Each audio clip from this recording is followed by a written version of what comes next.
नमस्कार दोस्तों, आज के इस वीडियो में हम कुछ अनएक्सपेक्टेड क्वेश्चंस को करेंगे जो कि गेसली देखा जाए तो काफ़ी इम्पोर्टेंट है आपके नीट एग्ज़ाम के लिए, है ना। नीट 2025 के एग्ज़ाम के लिए काफ़ी इम्पोर्टेंट हो सकता है ये सब क्वेश्चन, ठीक है। जैसे कि फर्स्ट क्वेश्चन यहाँ पे आप देख सकते हैं, सेक्सुअल रिप्रोडक्शन का क्वेश्चन है। स्टेटमेंट फर्स्ट कहा जा रहा है क्लिस्टोगैमस फ्लावर आर इनवेरिएबली ऑटोगैमस। बिल्कुल सही बात है, इनवेरिएबली देखा जाए तो ये ऑटोगैमस होता ही है। उसके बाद फिर कहा गया क्लिस्टोगैमी इज डिसएडवांटेज, मतलब कि क्लिस्टोगैमस का एक डिसएडवांटेज है, क्या है, there is the no chance for cross pollination. बिल्कुल सही बात है, मतलब कि अगर मान लेते हैं जिसके अंदर ऑटोगैमस के गुण होंगे, ऑटोगैमी होगा, तो वो तो सेल्फ पॉलिनेशन होगा ना, मतलब क्रॉस पॉलिनेशन तो वो करेगा ही नहीं, इसलिए यहाँ पे क्रॉस पॉलिनेशन के चांस नहीं हो सकते क्लिस्टोगैमी में। अगर क्लिस्टोगैमी की जगह कैजमोगैमस रहता तो ले सकते थे कि उसमें पॉलिनेशंस के चांसेस हैं, क्रॉस पॉलिनेशन के। तो दोनों का दोनों ऑप्शंस करेक्ट कहा जा रहा है, मतलब कि both statement first and second are correct, ठीक है। अब हम देखते हैं नेक्स्ट क्वेश्चंस, यहाँ पे देखते हैं इसको, ठीक है। ये भी एनसीईआरटी का लाइन है। The term for the transfer of pollen grain, मतलब कि यहाँ पे कहा जा रहा है कि पोलन ग्रेन को ट्रांसफर हम कर रहे हैं फ्रॉम एंथर टू स्टिग्मा, ठीक है। Anther to the one plant and stigma to the different, मतलब प्लांट यहाँ पे चेंज हो गया। और आपको मैं बता दूँ कि जब भी प्लांट चेंज हो जाए तो वहाँ पे क्रॉस पॉलिनेशन ही आता है, ऑटोगैमस वाले गुण, सेल्फ पॉलिनेशन नहीं आता, ठीक है।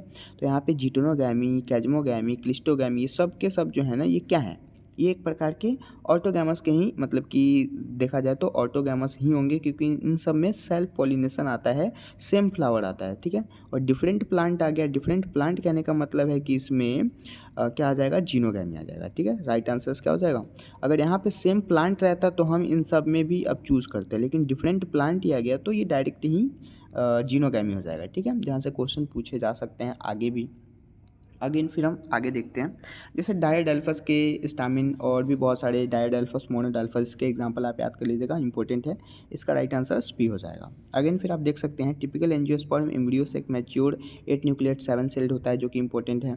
अगेन फिर यहाँ पे बात करें तो यहाँ पे रोजे से लोगों से, मतलब कि ये जो क्वेश्चन है इसके इंटरनली या ऑप्शन सही हो सकता है, लेकिन ये उतना इंपॉर्टेंट अब शो नहीं करता, ठीक है। बाकी आगे हम देखते हैं। अब जैसे कि यहाँ पे जो क्वेश्चंस आपको दिख रहा है, यहाँ पे क्या क्वेश्चंस कहा जा रहा है, यहाँ पे कहा जा रहा है the water hyacinth and water lily pollinated. तो वाटर से तो कभी ये पॉलिनेट होगा ही नहीं, क्योंकि वाटर हाइसिंथ कहने का मतलब वाटर से नहीं हो सकता, ठीक है।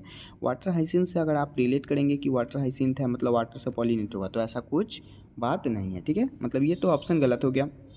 विंड, अब यहाँ पे विंड पॉलिनेटेड, तो ये भी ऑप्शन गलत है, मतलब इंसेक्ट और विंड, जो कि एनसीईआरटी का लाइन है और नीट 2020 और 16 में पूछा गया दो बार, ठीक है। आगे ना आते हैं हम अपने आगे। क्लास 12 के इस चैप्टर से काफ़ी ज़्यादा ही क्वेश्चन आते हैं, जैसे कि आप देखिए यहाँ पे नीट 2019 और 12 में पूछा गया था, मतलब AIPMT 12 में पूछा गया होगा, in which of the following both autogamy and geitonogamy. अब दोनों का दोनों, मतलब कि ऑटोगैमी जिटनोगैमी को प्रिवेंट कौन करता है, पपाया हो जाएगा राइट आंसर, ठीक है। बाकी मेज, व्हीट, केस्टर, ये जो एग्जाम्पल होते हैं ये सिर्फ और सिर्फ ऑटोगैमी को ही प्रिवेंट करता है, जिटनोगैमी को प्रिवेंट नहीं करते हैं। तो आपको यहाँ पे राइट आंसर क्या हो जाएगा, पपाया हो जाएगा, जो कि एक प्रकार का जीनोगैमी का एग्जाम्पल है। अगेन फिर आप आगे देखेंगे, pollen grain can be stored several year, मतलब कि पोलन ग्रेन को कितने डिग्री सेंटीग्रेड पे स्टोर किया जाता है in the liquid nitrogen temperature. तो ये भी एनसीईआरटी का लाइन है, -196 डिग्री सेंटीग्रेड, जो कि नीट 18 में पूछा गया था। अगेन फिर आगे देखेंगे, आगे में ये जो क्वेश्चंस कहा गया ये भी इंपॉर्टेंट मुझे लग रहा है, क्योंकि यहाँ से भी क्वेश्चन पूछे जा सकता है, जैसे कि विच of the following is prove the helpful in the preserving pollen grains fossils, ठीक है। तो स्पोरोपोलिनिन, अब आपने एक्साइन और इंटाइन का नाम तो सुना ही होगा। एक्साइन जो होता है और इंटाइन जो होता है उसके बारे में आप बिल्कुल अच्छे से जानते हैं। एक्साइन जो कि बाहरी लेयर होता है और इंटाइन जो कि अंदर का लेयर होता है, ठीक है। तो उसी में आपको पूछा गया है, क्या चीज़ पूछा गया है यहाँ पे, फॉसिल्स को कौन प्रिजर्व करता है। तो oil contain, cellulosic intine, pollen कीट, ये सब तो हमने पढ़ा ही नहीं है ना, तो ये तो ऑप्शन पहले ही गलत हो गया। स्पोरोपोलिनिन जो कि मतलब कि इंटरनली वो क्या करता है, सुरक्षा देता है। तो राइट आंसर है यहाँ पे। अगेन फिर विंग पॉलिनेटेड, ये इतना इंपॉर्टेंट। आगे हम आते हैं नेक्स्ट, यहाँ पे डायोडेल्फस आप देख सकते हैं, जैसे कि यहाँ पे कहा जा रहा है डायोसियस फ्लावर जो होते हैं वो किसको प्रिवेंट करते हैं।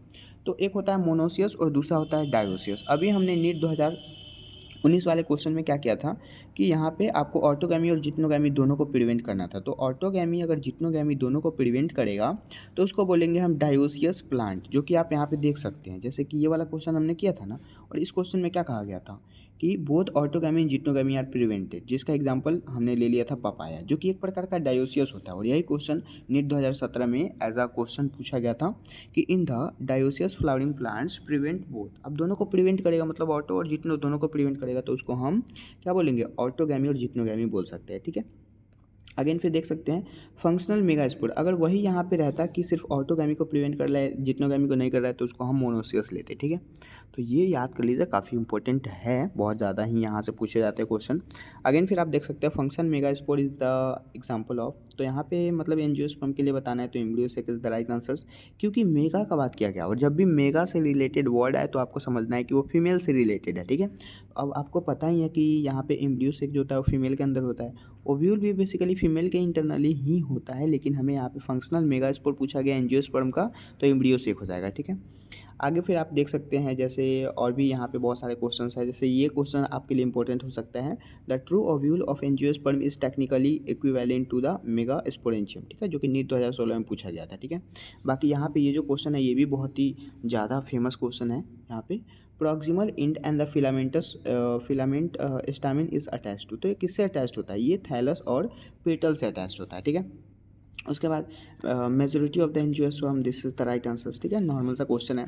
अगेन फिलीफॉर्म एपर्टस, हाँ ये जो है ना, ये यहाँ से फिगर बेस्ड क्वेश्चन भी आपको पूछे जा सकते हैं, जैसे कि आपने एंजियोस्पर्म का फिगर तो देखा ही होगा, अगर आप नीट एस्पिरेंट है तो आपने गो थ्रू किया होगा एनसीईआरटी को, नहीं किए हैं तो कर लीजिए, काफ़ी इंपॉर्टेंट है एनसीईआरटी बुक। तो यहाँ पे है फिलीफॉर्म एपर्टस इज कैरेक्टरिस्टिक फीचर, मतलब कि फिलीफॉर्म एपर्टस का कैरेक्टरिस्टिक फीचर क्या होता है, तो ये सिनर्जिड जो होता है ना, सिनर्जिड, उसके जस्ट नीचे में एक मतलब कि आप देख सकते हैं कि एक फिंगर लाइक स्ट्रक्चर होता है और उसी को बोला जाता है फिलीफॉर्म एपर्टस, तो synergid is the right answer. ठीक है, जो कि क्या होता है, डिप्लॉयड स्ट्रक्चर होता है। अगेन फिर आगे यहाँ पे ये क्वेश्चन उतना इंपॉर्टेंट शो नहीं करता, और बाकी एआईपीएमटी का है तो इसको हम छोड़ देते हैं। आगे हम अपने आते हैं नीट वाले फिर से क्वेश्चन पे।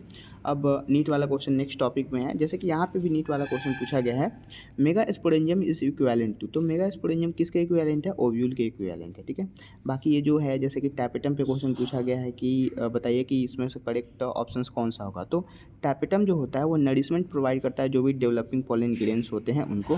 ठीक है, अगेन फिर से डबल फर्टिलाइजेशंस पे नीट में क्वेश्चन आया था कि डबल फर्टिलाइजेशन जो होता है वो कैसे होता है, तो डबल फर्टिलाइजेशन में आपको दो टर्म याद रखना है। एक होता है डबल फर्टिलाइजेशन, कहने का क्या मतलब हुआ कि दो बार फर्टिलाइजेशन हो रहा है, तो सबसे पहले एक बार सिंगैमी का फर्टिलाइजेशन होना और दूसरा ट्रिपल फ्यूजन का। ठीक है, उसके बाद फिर आप यहाँ पे देख सकते हैं डबल फर्टिलाइजेशन एग्जिबिटेड, तो यहाँ पे एंजियोस्पर्म हो जाएगा। फिर है which one of the following embryo sac and that tuber इंटर्स the embryo sac, this is the degenerated synergy. ठीक है, अब फिर एआईपीएमटी है। ठीक है ना, इसीलिए आते हैं हम अपने नेक्स्ट फिर से टॉपिक पे, जो कि नीट में क्वेश्चन यहाँ से आया हुआ है। ऐसे यहाँ से पहले हम देख सकते हैं जैसे कि पोस्ट फर्टिलाइजेशन से क्वेश्चन क्या है, in some plant thallus contribute to the fruiting body and such fruit is term of false fruit, उसको क्या बोलते हैं, फॉल्स फ्रूट, जो कि नीट 2020 में पूछा गया था। अगेन फिर ये क्वेश्चन आप देख सकते हैं, ये भी इंपॉर्टेंट क्वेश्चन आपके लिए हो सकता है, जैसे कहा जा रहा है सीड फॉर्मेट विदाउट फर्टिलाइजेशन, तो सीड बिना फर्टिलाइजेशन के फॉर्मेट हो रहा है उसको एपोमिक्सिस बोलेंगे, नीट 2016 का क्वेश्चन है। अगेन फिर यहाँ पे the coconut water from the tender coconut represent, तो free nuclear angiosperm is the right answer, जो कि नीट 2016 में ही पूछा गया।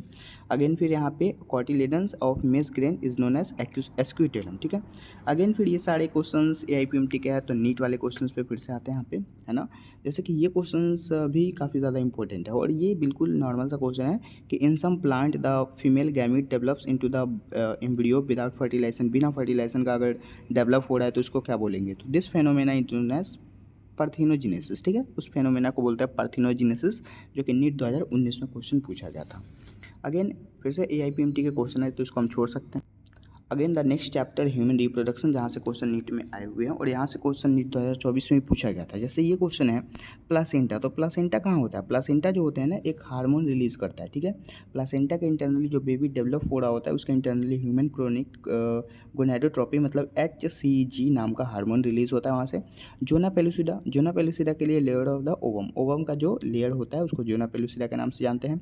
बल्बो यूरेथ्रल ग्लैंड जो कि मेल में सिक्रीट होता है, मतलब कि लुब्रिकेशन ऑफ द पेनिस के लिए। उसके बाद लेडिक सेल मतलब एंड्रोजन्स, ठीक है, जो कि मेल में ही सिक्रीट होता है। तो ये भी ऑप्शंस आप देख सकते हैं। ठीक है, अगेन फिर नीट 2023-19 में पूछा गया था, मतलब कि स्पर्म जो होते हैं उसके ट्रांसपोर्ट का पाथवे पूछा गया था, तो नॉर्मल सा क्वेश्चन है।